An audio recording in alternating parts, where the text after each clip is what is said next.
I would want the next mayor to do is to invest whatever it took to go into neighborhoods and to revitalize them by getting everybody involved in every way possible, from getting people involved with teaching kids to read, to removing blight, and to revitalizing the community, to really doing whatever it takes to make that transformation. I would say, concentrate more on the, hot spot areas as far as the crime rates, because besides Detroit, we are the second highest crime rate in the city.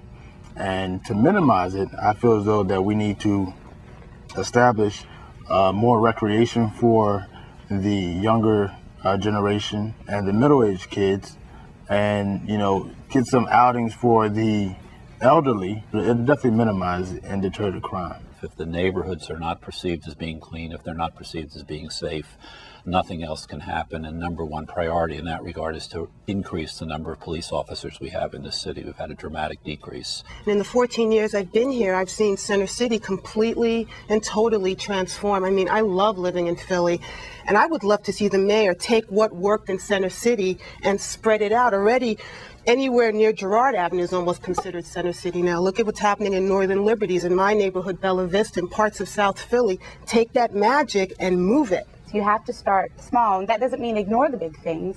It doesn't mean, let's not talk about education, but, make sure that the quality of life issues are addressed. Make sure that, that the zoning code is being watched. Make sure that people have a reason to stay, and come up with ways to solve problems that at least let people know that things are happening and kind of get the city excited. And I think that's what happened in Center City that spread to other parts of the city.